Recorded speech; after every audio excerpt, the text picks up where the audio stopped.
do organismo ou não. E é muito importante que as pessoas tenham temperamentos diferentes. Isso aumenta a variabilidade comportamental, aumenta a chance de sobrevivência. Nos seus construtos, influenciaram as teorias da personalidade e os estudos de temperamento mais contemporâneos. E aí, a partir de meados da década de 50, começam os estudos mais novos, que são aqueles que, no final, a gente vai ver tal como está descrita. A tipologia aqui, ela é deixada de lado, então não se fala mais em sanguíneo, colérico, não se usa mais essa tipologia, mas se fala em eixos de formação. E esses eixos de formação dão origem aos eixos de formação do The Big Five. Então, no The Big Five, quando a gente avaliar a pessoa, a gente não vai falar num tipo específico, mas a gente vai falar dos eixos dela. Ó, esse tem mais abertura, tem menos abertura. E essa característica é única. Então, essa forma de medir pelos eixos, ela é mais individualizada. Então, esses autores, a partir da década de 50, eles começaram a desenvolver isso. Então, os principais são o Isaac, que vocês vão ver livros dele com certeza, né? Teplov, que é ele fez até pesquisa junto com o Pavlov, a Stella Chess e o Alexander Thomas, que são pesquisadores americanos, né? E todos eles vão fazer esse tipo de estudo relacionando as características. O Isaac, ele vai ter um estudo eminente na cognição e na personalidade, tem livros dele, vocês vão acabar se deparando com a psicologia cognitiva, e ele consegue observar a origem dos temperamentos na sua questão biológica, né? Ele faz esse tipo de avaliação, e ele vai conseguir avaliar 3 níveis, assim, que vai ser uma teoria chamada de PEN, vocês vão encontrar com esse nome PEN, que é psicoticismo, teria a ver com o funcionamento psicológico da pessoa, a extroversão, que ele rouba lá rouba não, né? Ele toma emprestada a teoria junguiana e amplia ela, né? E o neuroticismo. Essa extroversão e esse neuroticismo, depois vão ser utilizados lá no The Big Five, né? Que são as duas características. Então, essa é uma forma de avaliar o temperamento, que é o tal do PEN, né? Que vai falar o quanto a pessoa é ativa, o quanto ela é sociável, não tem mais a nomenclatura da tipologia, né? Não diz mais sanguíneo, etc. Mas diz, olha, é mais sociável, ele é mais recluso. Aí, da mesma forma, o Teplov vai fazer isso, né? Ele vai considerar essas expressões do sistema nervoso como um todo, relacionando as características dinâmicas do comportamento às reações das pessoas, e ele vai estabelecer uma relação com outro ator, cujo nome eu nem sei como pronuncia, considerando o tempo, a velocidade e o ritmo de resposta. Eles derivam os estudos daqueles do Pavlov, eles são mais experimentais. E o resultado é que ele percebe 3 componentes maiores: a atividade, o movimento e a emocionalidade. Então, os autores vão comprovando aquilo que já ia sendo falado na antiguidade e vão definindo em termos psicológicos.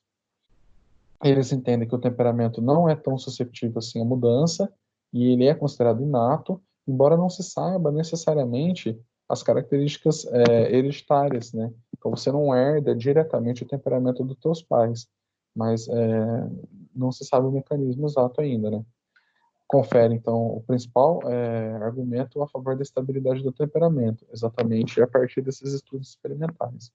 E, por fim, Thomas e Chess, né, realizaram estudos longitudinais do temperamento, acompanhando as crianças desde o nascimento por 20, 30 anos, né, e aí eles igualaram os construtos deles à ideia e o estilo comportamental das pessoas.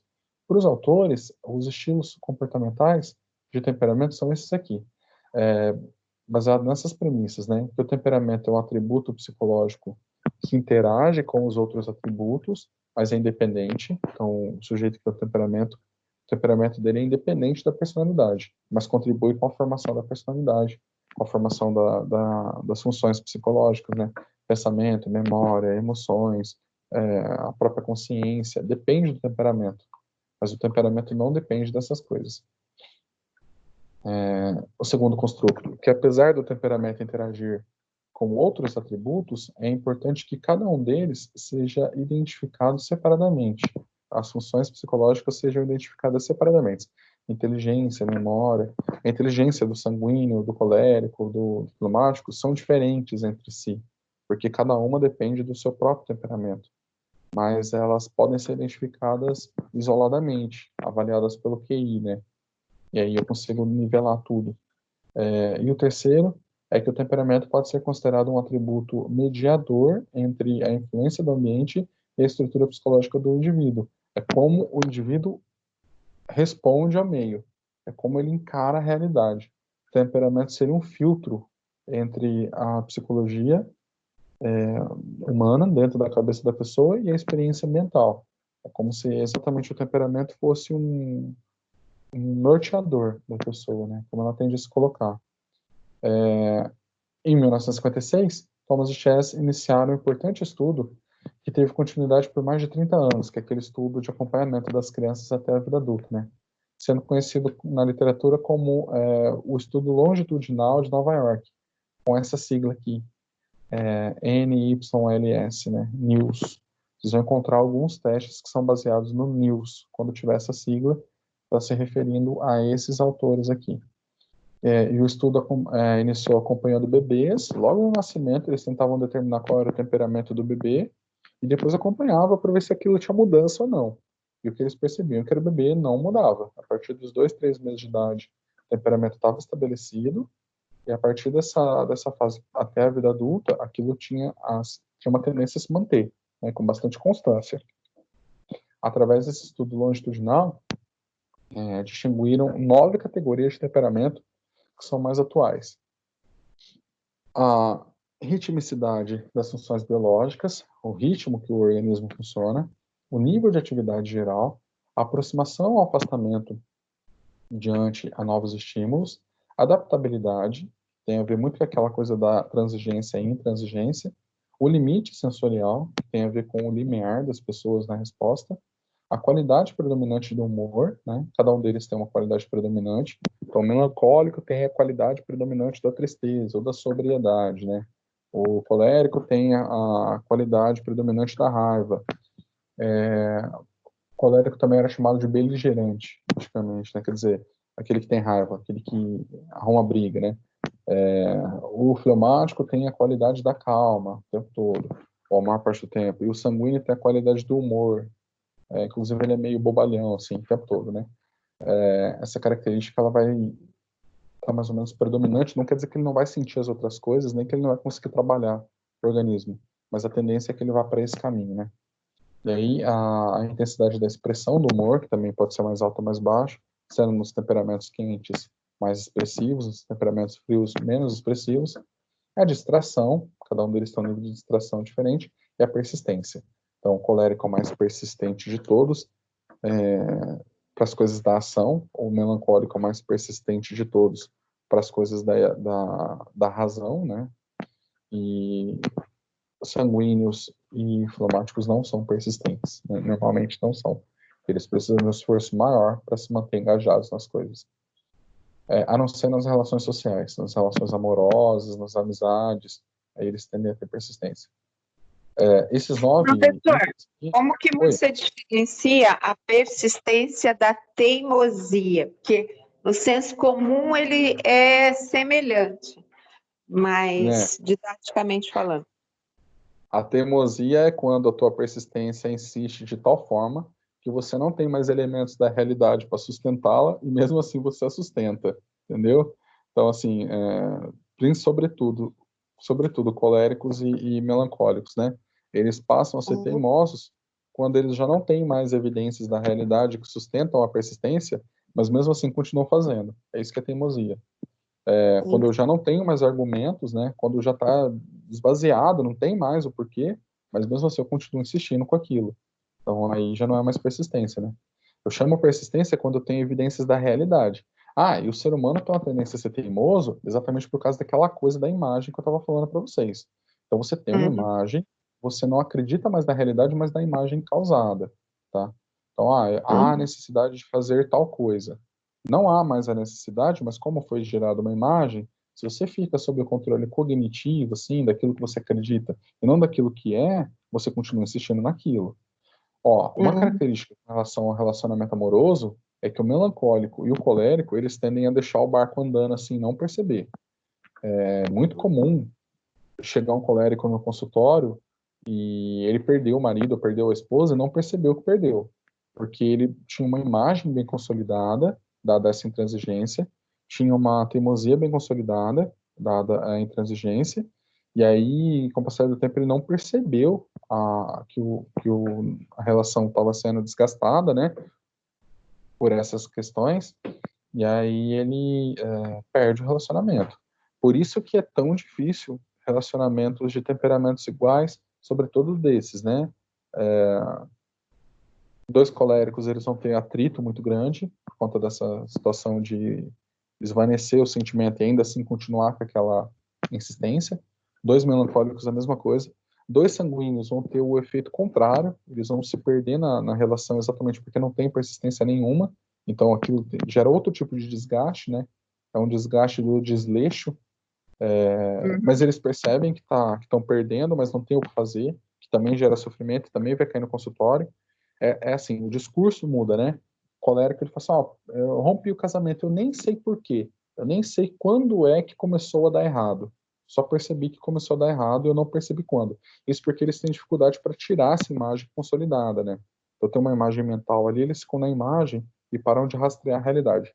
Já os sanguíneos e os fleumáticos, quando se relacionam com o mesmo tipo, né, dois fleumáticos ou dois sanguíneos, eles têm um discurso no consultório que é assim, meu namoro, meu casamento está indo por água abaixo, eu não sei o que fazer. Então ele percebe que a coisa não está legal, mas ele não consegue ter uma imagem que o guie para manter a determinação. Então, assim, muita teimosia é muito ruim, mas muita transigência também é muito ruim, entendeu? Então, você precisa saber distinguir uma coisa da outra na hora certa de usar. Teimosia, persistência, aquela coisa, preguiça e cansaço, né? Quando é que eu estou preguiçoso, quando é que eu estou cansado? Também é difícil para os fleumáticos distinguirem isso. Da mesma forma, preguiça é quando está na tua cabeça, cansaço é quando está no teu corpo, né? Então, você consegue... E a teimosia e a persistência é assim também. Teimosia é quando não tem mais elementos da realidade que sustentam a tua opinião, e mesmo assim você continua fazendo. Persistência é quando tem elementos da realidade. No caso do Chris Gardner lá, né? Pô, ele é teimoso ou ele é persistente? Ele é persistente. Ele é persistente porque ele tem elementos da realidade que sustentam. Então ele vê outras pessoas conseguindo aquilo que ele almeja. Ele tem evidências de que ele é inteligente, porque muitas pessoas dizem isso para ele. Então ele faz um trabalho, a pessoa fala, você é inteligente, Chris. Ele faz outra coisa. E tanto é que o começo do filme começa com ele se dando mal, exatamente porque ele abandona uma coisa estável no investimento. Ele não imagina que vai ter uma crise, né? Mas ele gasta todo o dinheiro que ele tem comprando um tipo de aparelho, de máquina lá, para fazer um empreendimento. Quer dizer, ele já tinha essa característica de buscar algo. Ele tem uma certa ambição, que não é no sentido ruim da palavra, mas essa ambição dele, ela é calcada em evidências, né? Eu acho que o Chris Gardner é um colérico. Não tenho certeza, mas eu acho que ele é um colérico, pela demonstração. Mas ele é um colérico virtuoso. Então, ele não fica dando um murro em ponta de faca com uma certa teimosia, mas com uma persistência baseada em evidências, né? Se ele não fosse colérico, ele tinha chorado, desistido do filho. Mas não é assim, né? Ele enfrenta, ele tem um padrão enfrentativo, né? Ele é um colérico mesmo. Bom, Eu vou ter uma curiosidade, só curiosidade mesmo, assim, de especulação. A pessoa que tem, o psicólogo, vamos dizer assim, o profissional que tem conhecimento de que dois temperamentos iguais, há uma certa, um certo desgaste na relação, na hora de ter um novo relacionamento, ele utiliza dessa ferramenta ou não? Por ser ele a pessoa tudo que você participante. conhece, tudo que você conhece, você vai usar. Tudo que você conhece, você vai usar, né, Adriano? Eu sei sobre temperamentos, eu vou tentar usar isso com todo mundo, mas não manipulando a situação. Mas como é que você vai desligar? Como é que você vai desligar isso? Por exemplo, aí você começa a relacionar com uma pessoa, você saca que não vai dar certo, você tá vendo que a vaca vai pro brejo, né? Ou você vai tentar comunicar com a pessoa, falar assim, vai acontecer tal coisa, eu acho que é assim que vai acontecer. Ou você pula fora, né? Ou então, como é que você vai ficar assistindo o barco afundando e vai ficar quieto, percebe? É aquela coisa assim, o psicólogo tá o tempo todo analisando. A gente tá o tempo todo analisando porque todo ser humano tá o tempo todo analisando. O que você pode fazer nessa vida é tentar estudar o máximo possível de psicologia e filosofia para você fazer boas análises, não ser enganado, né? Porque muito da nossa voz, que a gente acha que a nossa voz não é a nossa voz, mas é a voz da ideologia, é a voz de outras pessoas, o que nos disseram. A gente não tem essa voz autônoma mesmo. E no Brasil a gente tem menos ainda. A gente é muito manipulado e muito manipulável, né? Sobre o que as pessoas dizem, sobre os discursos. Ó, eu tenho um cliente, por exemplo, assim, a moça brigou com o rapaz, não sei o quê, e aí eles se separaram por um tempo, e nesse meio tempo ela ficou com outro cara lá. E aí voltaram, né? E aí o cara tava falando, pô, mas eu perdoo ela, não perdoo. Eu falei, mas como é que você tá com isso, né? Eu tô bem, meu coração tá tranquilo, eu sei que a gente tinha dado um tempo, e ela nem gostava do outro, e inclusive fazendo isso ela viu que gostava de mim e tal. Ok, e o que você vai fazer? Ah, eu quero perdoar ela. Então por que você não faz isso? Porque meus amigos falam que se eu fizer isso eu vou ser trouxa, não sei o que e tal. Então quer dizer, a narrativa dele é baseada na narrativa dos outros. Só que aí, depois, conforme o atendimento foi andando, ele revelou para mim, falou assim, pô, meu melhor amigo que falou para eu não aceitar, esses dias contou para mim que ele já foi traído e que ele aceitou a esposa, tá com a esposa, né? Olha que coisa, né? O cara me fala uma coisa e faz outra. Provavelmente porque esse cara também não tem a voz dele, ele também não percebeu o que é bom para ele, mas ele tá numa narrativa. Há uma narrativa assim, ó, nunca perdoe, nunca volte atrás, nunca seja. Que é uma narrativa típica de pessoa medíocre, assim. Quer dizer, não tô falando que você tem que perdoar sempre, mas o que eu tô falando é essa coisa de ser muito orgulhoso, de achar que vale muita coisa, é porque você não pode colocar isso em teste, entendeu? Tudo que eu tento preservar muito, que eu não aceito discutir, ou que eu não aceito que eu perdi, é porque eu não quero colocar em teste. Então, eu sou orgulhoso. Enquanto a pessoa não pedir desculpa para mim, meu, é porque você tá achando que você vale muito, entendeu? E esse negócio de achar que você vale muito é exatamente porque você é medíocre. É porque você não quer colocar o teu valor em teste. E o brasileiro tem um pouco disso, de ficar ressentido, não sei o quê, de não perdoar. E isso vai aparecer. É óbvio que daí, se esse cara for se esse cara for um psicólogo, se ele souber disso, ele vai ter que perceber certas coisas. Então, por exemplo, supondo que essa moça que traiu ele, né, ela seja uma moça sanguínea, e ela tem uma tendência à sensualidade grande, que o sanguíneo tem isso, né? O sanguíneo tem uma tendência a ser sensual e envolver as pessoas, ela tem probabilidade alta de trair ele de novo se ela continuar fazendo aquilo que ela fazia. Então ele pode conversar com ela e chegar num acordo. Falar, ó, você não vai ficar indo em balada, barzinho, saindo com outros caras assim, entendeu? Você toma uma postura de casada para você poder firmar o compromisso. Então ele pode, né, manipular isso. Então, nos teus relacionamentos você vai saber. E também no consultório você vai saber. Vai ter cliente que vai ser difícil de lidar, exatamente porque o temperamento dele não bate com o seu. Mas aí você consegue neutralizar teu discurso, teu temperamento, a tua ação, na medida que você tem mais conhecimento. Quanto mais conhecimento você tem, sobretudo narrativo, mais empático você consegue ser com o outro. O conceito de empatia, como proposto pela Edith Stein, ele pressupõe um esforço cognitivo ativo de compreensão do outro. Não é aquela coisa sentir o que o outro sente, como às vezes é falado, né? Empatia é sentir o que o outro sente. Não é isso. Empatia é olhar para a narrativa do outro a partir da narrativa dele.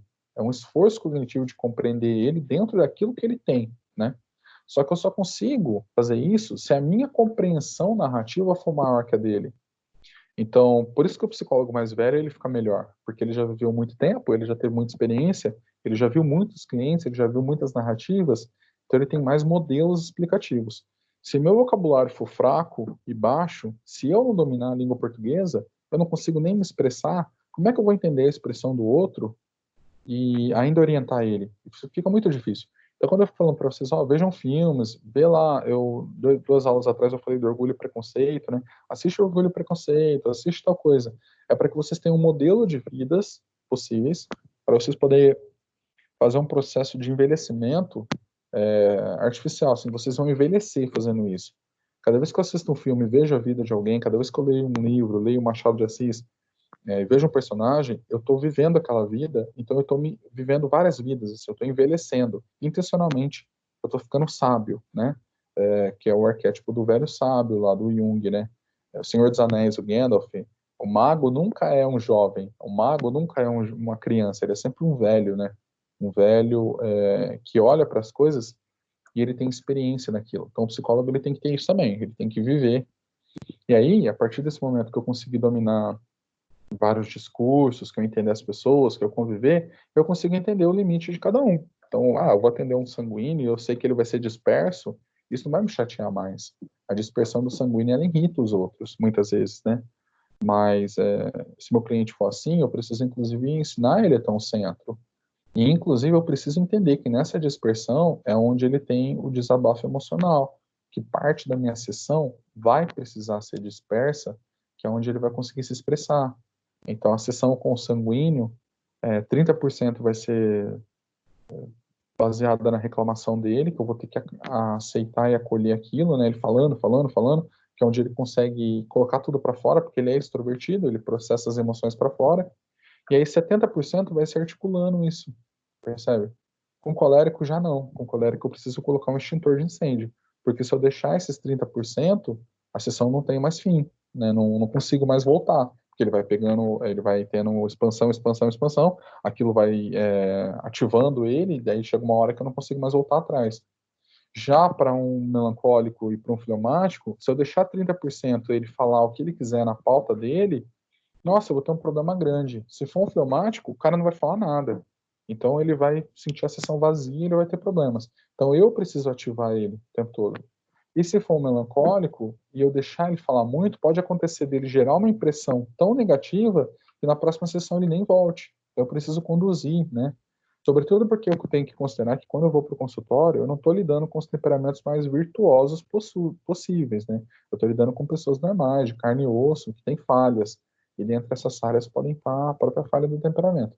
Então, assim, o psicólogo sabendo essas coisas, ele tem que usar no seu consultório, na sua vida prática, no seu dia a dia, não no sentido maquiavélico, mas no sentido de produzir o bem-estar melhor possível, né? Ah, no meu relacionamento eu já saquei que eu sou colérico, meu marido também é, minha esposa também é, então eu vou tirar o pé do freio, eu vou tirar o pé do acelerador por mim e por ele. Porque a hora que começar a briga não vai terminar mais. Eu vou desenvolver jeitos, métodos, meios, e na medida do possível eu vou tentar pedir isso para ele também, para que ele também tire o pé do acelerador, para que não tenha caos e tal. Se são dois sanguíneos, então eu vou pedir centro, eu vou pedir estabilidade emocional. Então você consegue manipular isso no sentido de conduzir, né, as coisas. Bom, daí das análises qualitativas feitas lá através daquela pesquisa dos 9 fatores, né, dos 9 dimensões, foi estabelecido o seguinte, que são 3 condições. Quando fala em constelação na psicologia, significa as diferentes variâncias dentro de vários pontos. Isso que é uma constelação, né? Então eu tenho 9 pontos, seriam como se fossem 9 articulações possíveis, e cada um desses pontos ele pode ser mais ou menos. Quando eu falo em constelação, eu estou considerando esses pontos nas suas variações. A constelação familiar não tem a ver com estrelas. É que a gente fala constelação de estrelas porque é a junção dos pontos das estrelas. Eu olho para o céu e tem vários pontos, cada uma mais intensa que a outra, uma brilha mais, uma brilha menos. Então a analogia é essa, tá? Mas não tem a ver com estrela, tem a ver com os pontos. São vários pontos e cada um vai brilhar mais, menos, vai ter um nível diferente. Então conseguiram distinguir 3 constelações de temperamentos possíveis. E aí eles chamam de crianças de temperamento fácil, crianças de temperamento difícil e crianças de aquecimento lento, né? São aquelas que demoram para engajar. Esse fácil e difícil não tem a ver muito com a questão do caráter, da ação, mas tem a ver, assim, com a sociabilidade mais simples de ser relacionada e menos simples de ser relacionada. E dentro dessas possibilidades de temperamento fácil e difícil, há também a intensidade da facilidade e da dificuldade, né? Bom, aí, inerente a essas constelações temperamentais, os autores introduziram o conceito de goodness of fit, né, que significa uma adaptação excelente. O fitness da biologia, eu acho que eu já comentei com vocês em outra aula, fitness tem a ver com a adaptabilidade do organismo. Nas academias, eu falo assim, o sujeito está ficando fitness, e normalmente associo isso à magreza ou à saúde.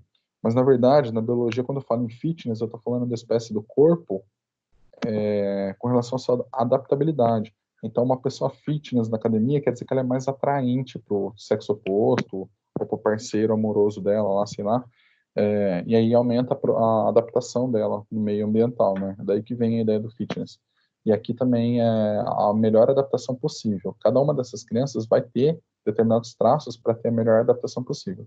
cujas condições de capacidades individuais, de temperamento e outras características individuais estão de acordo com as oportunidades, as demandas e as expectativas do ambiente, especialmente para os pais, professores e pares. Isso daqui é uma luta já baseada num discurso pós-moderno, de que eu tenho uma condição ideal para ter uma vida melhor possível. Na vida prática, isso não existe. A maior parte do tempo não existe, tá?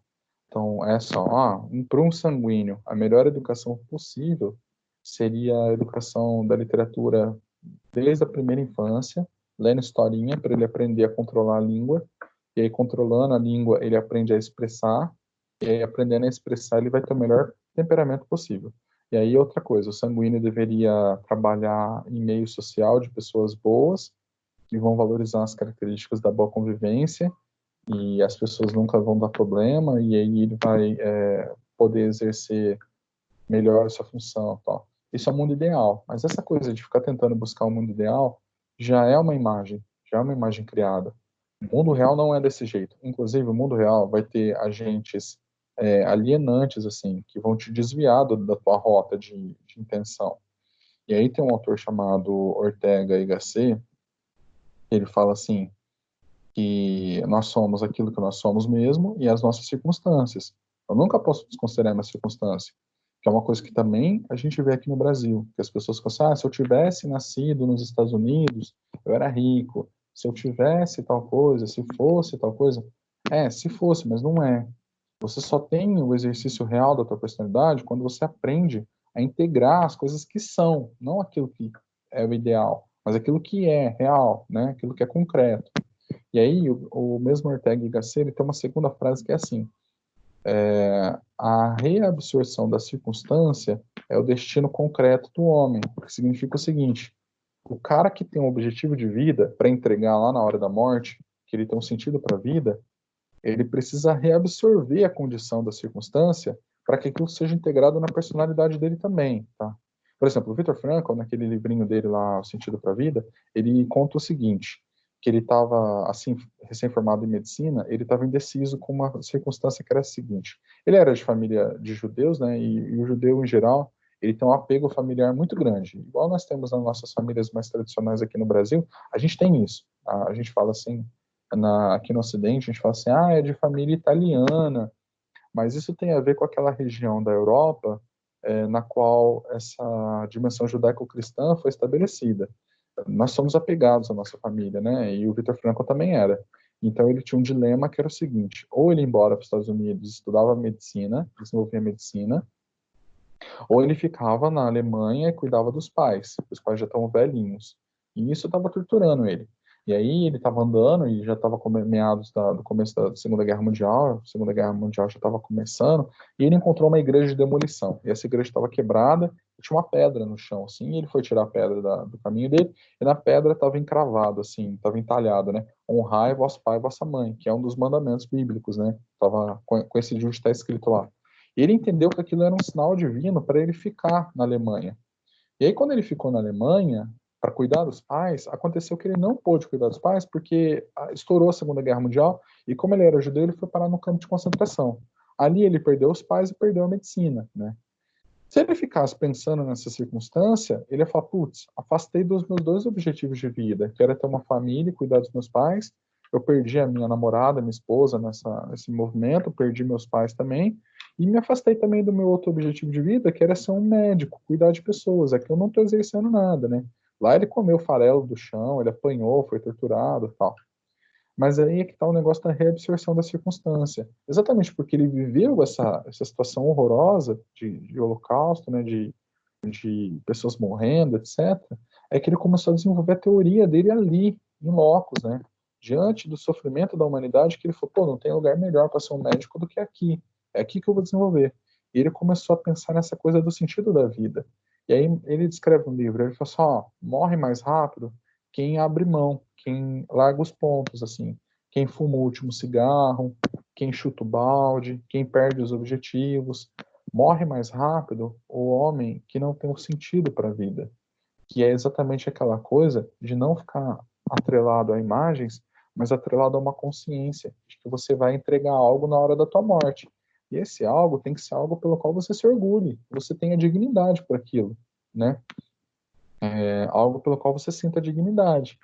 E aí, esse algo concreto que ele entrega é a teoria dele, a logoterapia.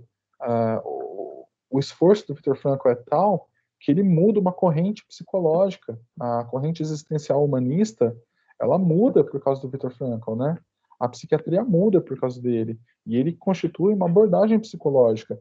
Então, assim, exatamente, porque ele aceita aquela condição horrorosa, ao invés de ficar brigando, ficar de treta com a vida, ele incorpora aquilo, né? O que o Ortega y Gasset fala, né?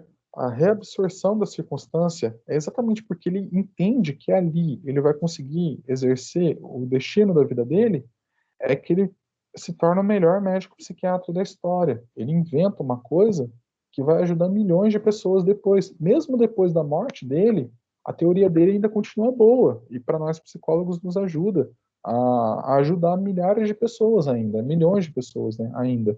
Todas as pessoas que vão passando pela psiquiatria e pela psicologia vão se deparando com isso, com conceitos que vieram daí. Então, olha, o que era para ser um destino horroroso, quando ele vai lá para o local, era para ele ter perdido tudo, como ele faz a reabsorção da circunstância, ele encontra um jeito de fazer com que aquela experiência, que seria uma experiência alienante, afastaria ele dos objetivos dele, sirva como trampolim. Mas aí o cara é inteligente pra caramba e ele não tem aquele vitimismo que a gente percebe que está instalado aqui no Brasil. E é por isso que eu sempre falo para vocês, ó, fujam do vitimismo, saiam disso. Ou seja, procurem a reabsorção da circunstância. Então, eu entrei na faculdade muito velho. Ótimo. Se você é um fracassado, assim, se você passou por muito sofrimento, se você fracassou em muitas coisas, você é um excelente conselheiro, porque você já sentiu na pele o mal-estar do mundo. Então, quando o teu cliente vier e falar para você que ele está velho, que ele está cansado, você sabe o que ele está falando. Você não vai olhar para ele e falar assim, tá, como uma pessoa jovem poderia fazer, eventualmente, né? Aí entrou uma mocinha de 17 anos no curso, terminou a faculdade com 20. Ela vai atender uma senhora que é casada, que está com problemas no casamento. Ela não sabe de verdade o que é um casamento. Ela pode, inclusive, dar um conselho muito ruim. Ela pode, inclusive, entender aquilo do ponto de vista dela. Uma menina de 20 anos, uma relação amorosa não deve ser levada tão a sério se não for um casamento. Então, ela pode falar assim, ó, larga, larga, vai ser feliz. Que é o que a gente está vendo. Uma certa imbecilização da psicologia, porque essas vivências e experiências do sofrimento, elas estão tentando ser abolidas. Todo mundo fica evitando o sofrimento, quando na verdade ele é inevitável. O que você pode fazer é abraçar o sofrimento como forma de transformação. Você não pode evitar ele. O Viktor Frankl fez isso, né? O Skinner fez isso, o Freud fez isso, o Jung fez isso. Todos os autores. Se vocês pegarem as biografias deles, todo mundo se lascou numa época da vida. E é exatamente porque ele se lascou numa época da vida, mas não abriu mão do objetivo, é que ele incorporou aquilo na teoria. O Skinner é chamado o humanizador do behaviorismo. Ele é o autor que humanizou o behaviorismo. Exatamente porque a adolescência dele foi muito frustrante e porque ele fez uma faculdade com uma expectativa que não deu certo. Ele ficou muito frustrado. Ele sofreu muito por isso. Exatamente por isso, ele colocou esse sofrimento em dimensão da realidade. Ele começou a incorporar isso, né? Que é esse movimento, né, da adaptação. Então, assim, os autores eles vão descrever um meio específico, ideal para cada temperamento. Mas na vida prática isso não existe. O que existe é uma realidade que nem sempre é funcional, ela pode ser muito caótica. E o que vai determinar se a pessoa vai ter saúde mental ou não é a habilidade dela em reabsorver a circunstância. Quanto mais ela tiver a capacidade de entender os desafios da vida como oportunidades para ela forjar o caráter, né? Porque assim, se as oportunidades boas da vida fazem com que eu tenha uma dimensão de execução da matéria, né? Então, ganhar uma herança boa para poder estudar, ganhar um dinheiro. Se isso faz com que você desenvolva por um lado, o sofrimento faz com que você desenvolva por outro, que é o caráter, é a tua fibra. O Chris Gardner, por exemplo, daquele filme que eu mostrei para vocês, né, da Em Busca da Felicidade, A Procura da Felicidade, ele é persistente pra caramba, ele salva a vida do filho dele, ele trabalha, ele cresce, né? Mas ele só foi saber que ele tem toda essa fibra exatamente porque ele passou fome, morou na rua. Se ele não tivesse passado por isso, pode ser que ele fosse uma pessoa medíocre. É exatamente porque ele faz a reabsorção da circunstância, ao invés de ficar se lamentando por uma imagem, mas ele ganha consciência com aquilo, é que ele é genial. E você assiste o filme dele e você fica inspirado, entendeu? Então, cada vez que você ficar se lamentando pela imagem, fala, puta, mas a pessoa não está me valorizando, eu sou mais do que me. Pode ser que você não seja tanto assim, então você tem que buscar desenvolver isso.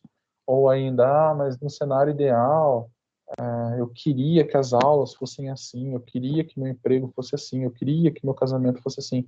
Mas não é. Se você ficar se apegando à imagem, você fica virtualizando demais a coisa e fica vivendo um mundo utópico. E na utopia você só vai poder sofrer, porque ela nunca vai coincidir, ou vai coincidir muito pouco com a realidade. O resultado é que você vai viver frustrado, né? Vai viver reclamando das coisas e frustrado. Ah, nada dá certo. É óbvio, você fica tentando comparar o que dá certo com uma realidade impossível, né?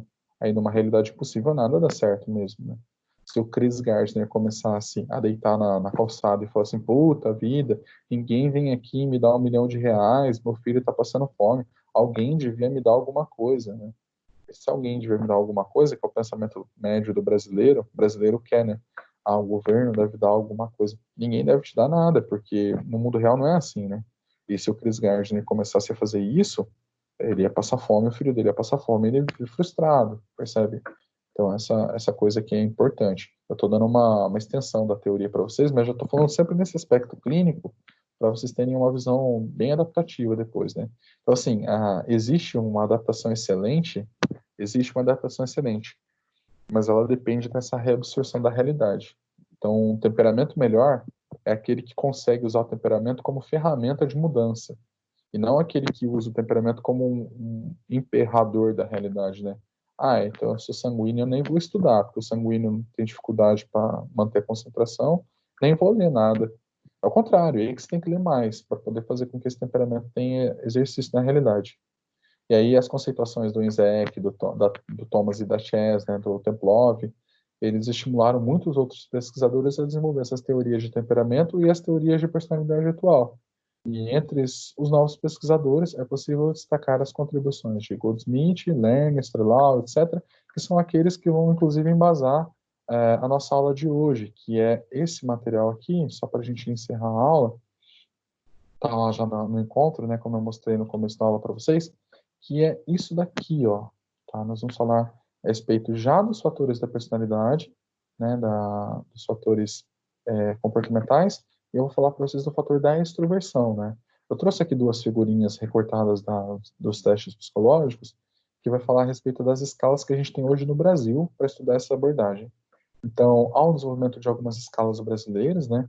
As escalas brasileiras para avaliação dos 5 fatores, elas podem ser encontradas em escalas separadas ou numa bateria, né? Então, existe a bateria fatorial da personalidade, o BFP, que é o teste psicológico que a gente vai usar, que ele é de 2009. Existe a escala fatorial do neuroticismo, essa eu não coloquei para vocês no material porque ela é complexa para estudar e eu pretendo um dia mostrar para vocês a escala pessoalmente, né? Eu nem coloquei o artigo de validação lá, porque é um artigo que vai dar dor de cabeça para ler. E aí eu coloquei a escala da socialização, que é um artigo científico lá falando sobre o estabelecimento dessa escala. Eu gostaria muito que vocês lessem a introdução daquele artigo, que é quando explica o fator. Porque esse fator da socialização vai ajudar vocês depois na clínica para compreender as habilidades sociais, as relações, etc., que estão além dessa coisa da personalidade. Então, é um texto que vai valer a pena para a faculdade como um todo. Normalmente, quem tem maior socialização, tem melhores condições psicológicas, porque a gente vive em sociedade, né? Então, se eu tenho pouca socialização, eu tenho que desenvolver ferramentas para lidar com aquilo. Então, esse fator aqui, vocês vão acabar vendo ele em vários momentos do curso, sempre falando essa coisa da importância da habilidade social. Então, eu coloquei essa escala lá para vocês olharem. Aí, a outra escala é a de extroversão, que é a escala da expressão, é o falar. Se você não falar para as pessoas, ninguém sabe o que está se passando. Então, eu coloquei essa escala lá para vocês também, né? E as duas são mais recentes. E aí, a escala de abertura e a de realização, elas estão ainda em validação. Então, por isso eu nem coloquei material lá para vocês. Mas, de qualquer forma, a gente vai estudar o BFP e vai ver todas essas escalas dentro do BFP, né? O BFP é um material que é composto já das 5 escalas. E aí eu coloquei uns detalhes a respeito das construções da elaboração dos itens, né, que tem a ver com as relações e principalmente com relação dos marcadores de traços do DSM-4, que é de quando foi lançado, né, 2007, 2009, era o DSM-4, mas ainda tem relação com o DSM-5, que é o atual, né. Então, assim, essas indicações, elas são indicações também para os tipos de personalidade problemáticas. Então, por exemplo, o neuroticismo muito avançado, ele pode gerar um transtorno de personalidade dependente. Muito mais avançado pode gerar um transtorno de personalidade ansiosa ou uma ansiedade, lá nos eixos de ansiedade mesmo, né, no DSM. Esse negócio de eixos é o seguinte: os grupos de transtornos psicológicos, eles são organizados por temáticas. Então, cada transtorno psicológico tem uma temática. Eu tenho transtornos de personalidade, como na aula 16, eu vou mostrar para vocês, mas vocês vão ter uma matéria só para falar disso, então não vou aprofundar muito. E eu tenho, por exemplo, transtornos relacionados à ansiedade, fobia específica, ataque de pânico, ansiedade, está tudo dentro do grupo. Eu tenho os transtornos de humor, que são os transtornos depressivos, antigamente o bipolar também, né? Agora colocado tudo num grupo só. E os transtornos depressivos, eles podem ser depressivo maior, depressivo menor, distimia. Então, assim, o neuroticismo muito alto vai fazer com que as pessoas tenham uma tendência a desenvolver isso, tá? E aí o neuroticismo vai estar presente em qualquer que seja o temperamento. É uma tendência ao sentimento de ordem, tentar estabelecer ordem na realidade. Se isso for alto demais, a pessoa fica doente, porque é impossível você ordenar a realidade, né? Então, você acaba ficando doente por esses fatores. A extroversão. Se a pessoa tiver muita extroversão, ela pode ter um transtorno de personalidade histriônica, quer dizer que ela vai processar tudo para fora, né? O que é muito ruim. Se ela tiver muita extroversão, ela pode ter um transtorno de personalidade esquizoide, na qual ela não consegue nem distinguir o que é ela e o que são os outros, né? Ou ainda ela pode desenvolver um transtorno de personalidade esquiva, na qual ela evita confrontos e negociações sociais, de qualquer tipo.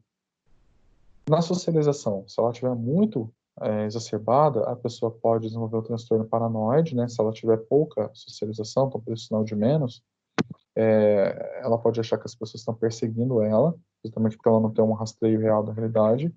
Ela pode ter um transtorno antissocial, narcisista ou dependente, né? Realização, que tem a ver com o teu padrão de ação na matéria, né? O que você faz? Você pode desenvolver um transtorno obsessivo compulsivo, você fica executando muito comportamento, ou ainda um transtorno antissocial, mas não relacionado diretamente a transtorno de personalidade antissocial, mas a conduta antissocial, né? Fazer coisas e evitar pessoas. E na abertura você pode desenvolver um transtorno esquizotípico e histriônico. É importante saber as patologias relacionadas para entender que todo mundo tem esses eixos e mesmo no transtorno eles se mantêm. Porém, eles se mantêm de forma muito exacerbada, ou muito alto, alto acima do normal, ou muito baixo, baixo abaixo do normal. E aí, por fim, o primeiro fator, o fator que a gente vai conversar hoje, é o fator da extroversão. Diz respeito a uma orientação dos interesses e da energia em direção ao mundo externo.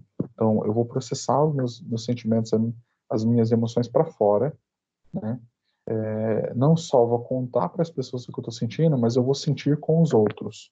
Então, eu fico contagiado pelas emoções dos outros. Se alguém está nervoso ou irritado perto de mim, eu tenho uma tendência a me irritar também. Se alguém está triste perto de mim, eu tenho uma tendência a me entristecer também. Então, voltado para fora, porque o processamento é externo, né? É uma tendência. Não quer dizer que isso vai estar expresso todas as vezes. Eu consigo ter comportamento operante que controla essa tendência, mas uma extroversão alta, a pessoa chora em filme, mesmo quando não é para chorar, ela tem uma certa emocionalidade maior. Esse fator de extroversão, ele é mais observado nas mulheres do que nos homens. Há uma incidência desproporcional, como vocês vão ver lá na videoaula, próximo de 50%, né? Mas é entre 50 e 60 para as mulheres e entre 40 e 60 para os homens. Então, ele é um pouquinho mais voltado para as mulheres. As mulheres, em geral, são mais extrovertidas do que os homens. elas têm mais contato com o mundo sensível. E isso tem uma explicação psicobiológica, vocês vão encontrar lá na psicologia evolutiva, vocês não têm matéria disso, mas tem uma área da psicologia, da biologia, que é chamada psicologia evolucionista ou psicologia evolutiva, que ela compara os primórdios da evolução do ser humano com o ser humano atual e tenta buscar explicações comportamentais no ato da consolidação da espécie humana. Então, coisas que nossos antepassados fizeram lá na Idade das Pedras, né, na Idade da Caverna, na Idade da Pedra, lá no Paleolítico, são coisas que vão determinar meu comportamento nos dias de hoje, né? Então, por que que a mulher tem mais extroversão? Ela cuida do bebê, simples assim. Se a mulher não tiver uma percepção emocional, sentimental, o nenenzinho dela morre. Então, em média, as mulheres são mais extrovertidas porque elas precisam entender os sentimentos dos outros, mesmo quando esse outro não consiga falar.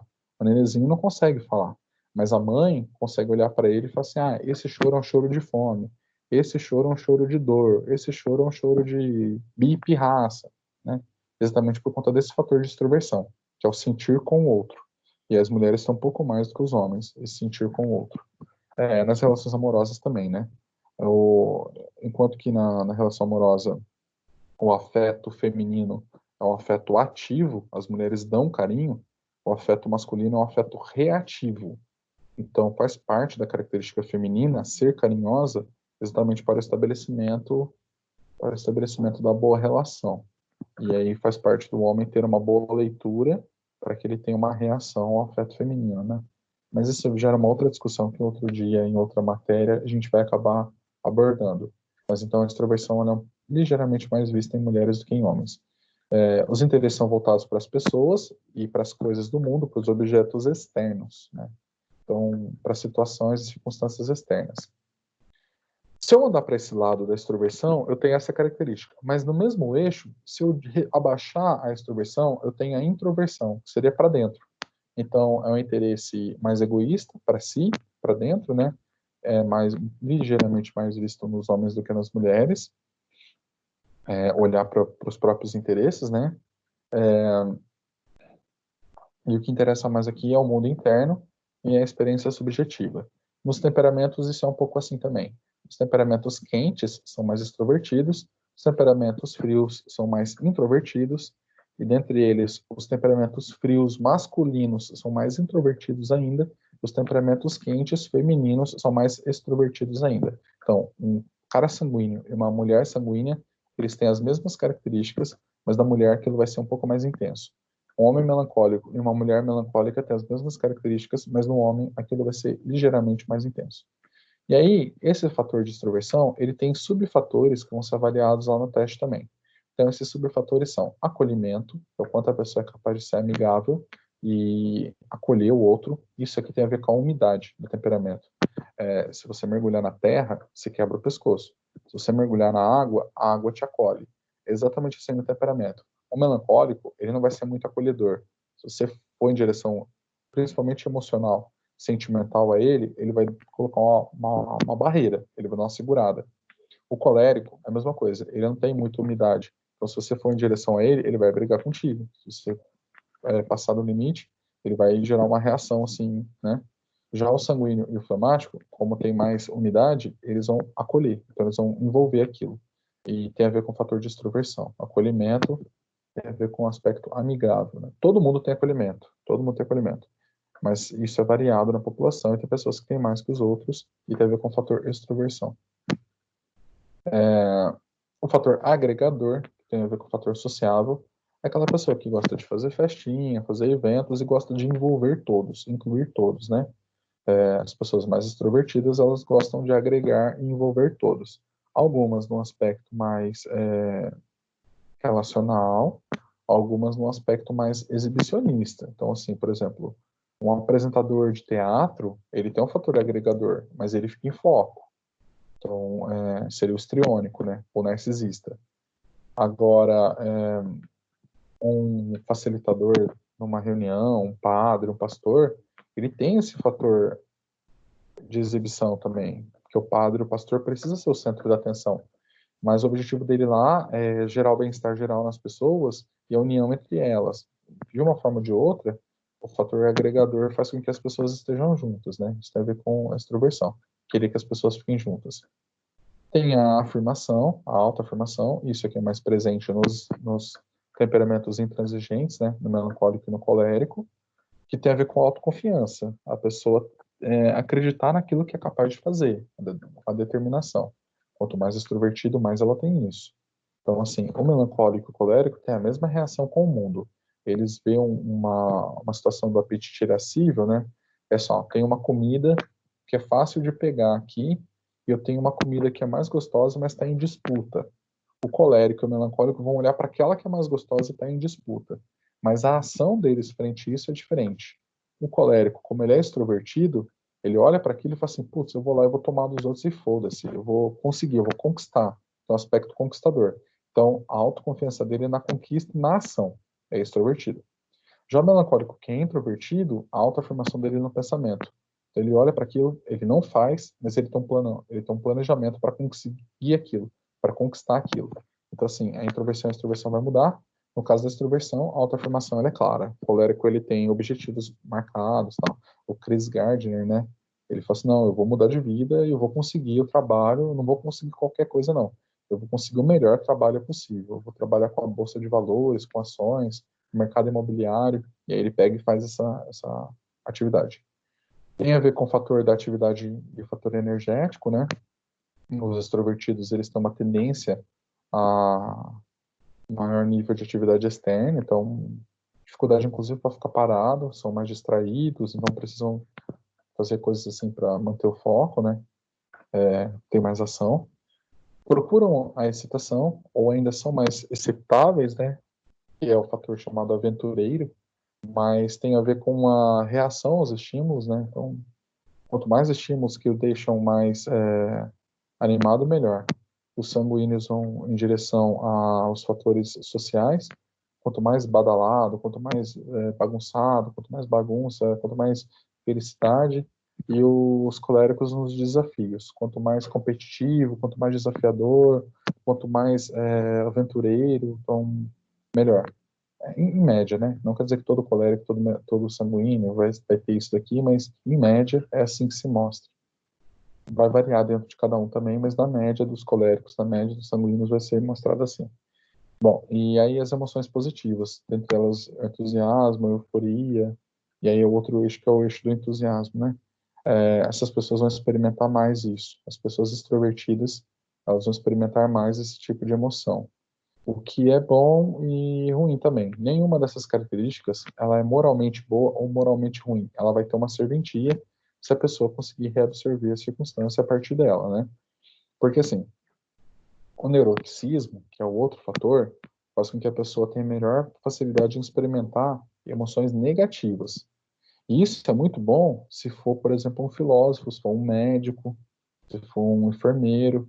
Quando ele consegue dominar essas coisas, quando ele consegue entender a dor do outro. Se a pessoa for muito extrovertida, ela vai ser um médico ruim, porque ela não consegue dimensionar a dor do outro na exata dimensão. Ela pode subjugar a dor do outro, né? Isso é péssimo. E aí, por hoje, então, a gente encerra a questão da extroversão. E só para falar, para reafirmar para vocês, caso vocês tenham interesse, tem esse site aqui, né? 16 personalities, 16 personalidades, que basta escrever isso, www.16personalidades.com, ele vai abrir um teste. Esse teste, ele é baseado nessa teoria que a gente está vendo agora dos temperamentos e dos 5 fatores, né? Deixa eu ver se eu encontro isso. Ele tem a indicação. Bom, vocês naveguem pelo site. Em algum ponto do site, ele tem a indicação da teoria subjacente. Deixa eu ver se eu encontro isso. Uma vez eu estava pesquisando, procurando, e acabei encontrando isso. Mas, enfim, ele tem a teoria subjacente e ele fala a respeito dessa questão dos tipos de personalidade, né? E aí ele faz uma descrição que é a seguinte: ele coloca as diferentes características ordenadas em 16 grupos possíveis, né? Baseado nos cinco organizações. E ele usa, inclusive, uma figura representativa.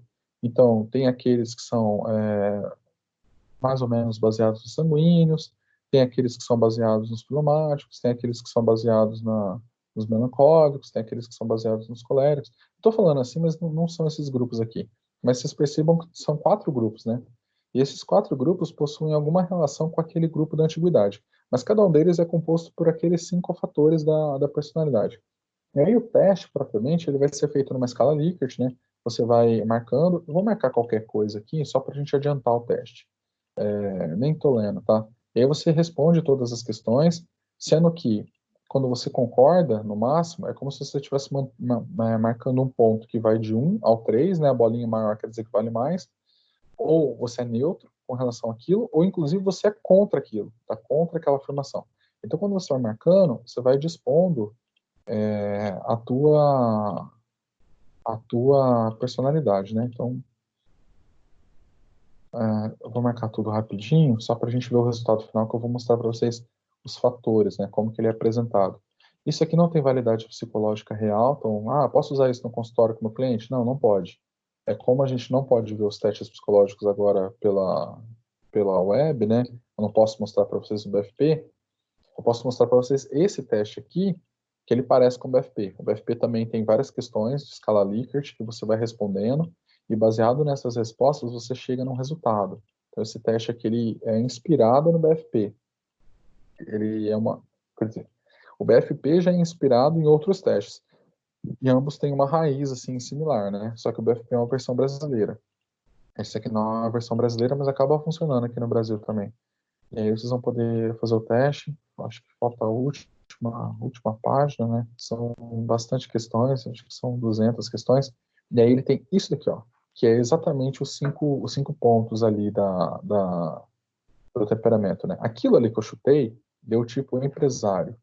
Deu o seguinte, com relação ao eixo da extroversão e introversão, deu que essa pessoa é mais extrovertida. O eixo da energia seria o nosso eixo da realização. É que aqui a tradução não está exata, mas seria ali o eixo da realização, né? Então ele é mais observador do que ativo, né? Aí o eixo da natureza seria o eixo da abertura. Seria mais pensante ou seria mais emocional? Aí o eixo da tática é um outro eixo do neuroticismo, sei lá. Mas vocês percebem que tem 5 eixos aqui, que são os 5 eixos que a gente vai estudar. E aí você consegue mais ou menos rastrear e mapear isso. Você consegue saber mais ou menos o teu tipo temperamental e o teu tipo de personalidade, baseado nesse teste, que é um teste bem simples. Aí aqui, depois que ele faz essa classificação, baseado nos 5 eixos, ele tem uma descrição do que é, né? E aí você pode ler a respeito dessa descrição do que é, e conhecendo essa característica, o objetivo não é que você tenha uma imagem, que você fala assim, eu sou isso, então acabou. É Gabriela, sou assim, vou morrer assim, acabou.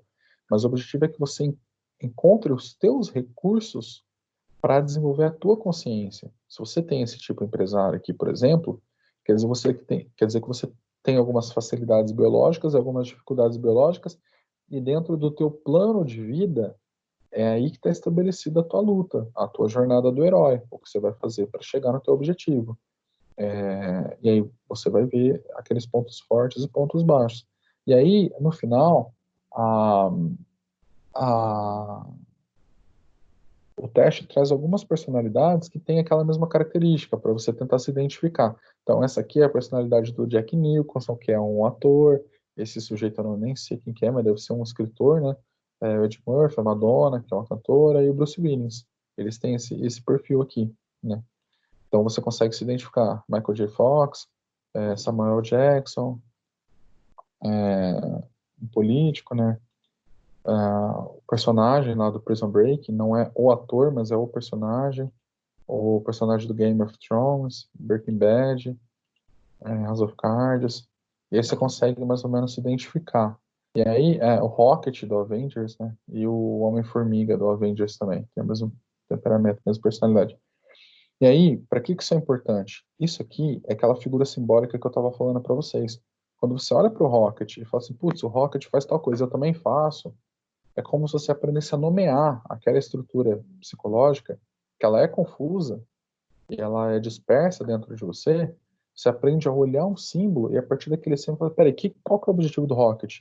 É expressar melhor os sentimentos e ter mais calma. Ah, então se eu fizer isso eu vou melhorar. Percebe? É aí que você consegue. Então essa tratativa aqui de trazer os personagens e as personalidades é uma forma de tentar significar realidades possíveis com a tua realidade real, tá?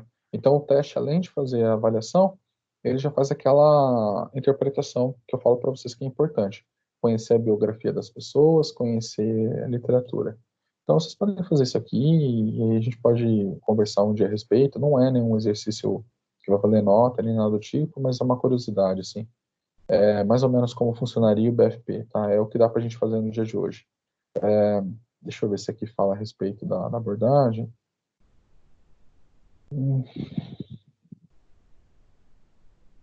Bom, em algum lugar do teste tem a descrição do temperamento. Inclusive tem literatura para vocês localizarem e ampliarem, assim. Então fala exatamente aonde é que está no texto do Jung, exatamente onde é que está nos livros, tá? Então dá para vocês estudarem. Quer dizer, é um teste que tem fundamento. Esse teste ele não é bobinho, assim, igual aqueles testes do Facebook que não distingue nada direito. Esse aqui tem uma tentativa de ter um funcionamento mais próximo da realidade. É óbvio, né? Nem se compara com o teste psicológico real, não é para substituir um teste psicológico real, nós vamos aprender a usar o BFP na hora certa, mas como eu não pode gravar isso, como eu não posso mostrar para vocês o BFP, esse aqui é o mais próximo possível, né? Então você consegue fazer lá o teste e descobrir a tua personalidade. Pode fazer com teus familiares, pode, sei lá. É uma tratativa, né? Modelos possíveis para a gente entender. Beleza, pessoal? Eu acho que por hoje é só. A gente encerra essa questão do temperamento, a questão da extroversão. Nas próximas aulas, né, eu vou falar com vocês dos outros. Eu comecei pela extroversão e não pelo neuroticismo, porque nas próximas aulas eu vou falar do neuroticismo e da socialização. Já estão lá, vocês podem assistir a aula. Aí na outra eu falo a respeito da realização e da abertura, e vou fazendo essa consideração clínica.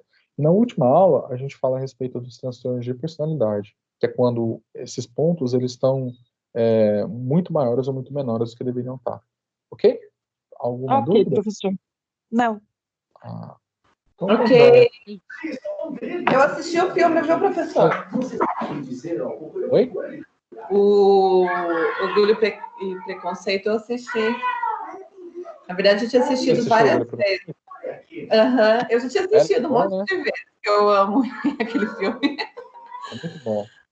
Mas daí eu já E você assisti, consegue ver o temperamento, prestando né? mais Você vê que a atenção no Lisa é temperamento. colérica, se ele é Sim. fleumático, você consegue ver o que eles precisam fazer para reabsorver a circunstância. A Lisa, ela tem que Então, pôr o pé no freio. aí no YouTube eu vi até uma mocinha que estava comentando, mas é mais visão de filme mesmo, né? Aí ela estava falando assim que tem assim, né? O perfil da Liz é o orgulho e o do personagem é o preconceito, mas às vezes muda um pouco também, né? De um pro outro. Ela falou isso, daí eu falei assim, meu Deus, será que muda mesmo? Não, ambos têm os dois. Ambos têm os né? dois. É exatamente isso que a Jane Austen está mostrando.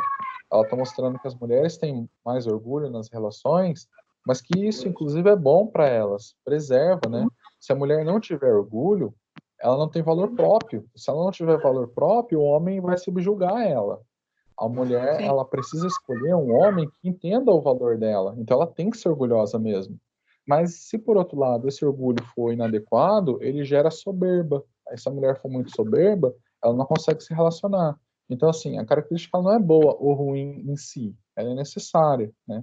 Então a mulher ela tem que saber do seu valor, ela tem que ter orgulho, ela tem que valorizar a própria beleza, a própria característica física, a própria personalidade. Se ela não fizer isso, ela entra numa relação desprovida. E inclusive vocês vão lidar com isso na clínica. Mulheres que não sabem do próprio orgulho, do próprio valor, sofrem relacionamentos abusivos. Os homens não vão respeitar elas, né? E ao contrário também, mulheres que acham que valem mais do que de fato valem, elas começam a desumanizar o parceiro, começam, né? E é isso, orgulho e preconceito está presente nas relações e é inclusive uma marca fundamental para a relação funcionar legal. Porque assim, ó, se a mulher não tiver orgulho também, ela não tiver valor, o cara vai acabar pisando nela, vai acabar desvalorizando ela, exatamente porque ele não vê por que tá junto, né? Ele não vê ela como ser humano. Pensa, uma pessoa que não tenha orgulho, que não tenha valor próprio, num nível saudável, ela aceita qualquer coisa e ela leva a vida com a barriga. Ninguém quer se engajar num relacionamento desse jeito, né? É ruim uma pessoa que não tem valor próprio. Ela não atinge aquela esfera da humanidade. Ela não tem valores, ela não tem moral, não tem honra. Então, eu preciso ter um pouquinho disso, inclusive para eu ser valorizado no relacionamento, para o meu relacionamento sair do nível animal, entendeu? Porque senão só o que fica é uma atração física. Isso E mesmo.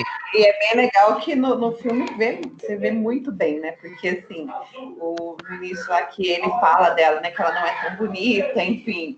Aí ela já ficou sabendo, ela ouve, né? E ela daí é onde gera mais o orgulho dela ainda em relação a tudo aquilo, né? É onde que acerta em cheio, né? Ela é velha, quer dizer, para a época, né? Ela é velha e não é tão bonita. Assim, uma beleza regular.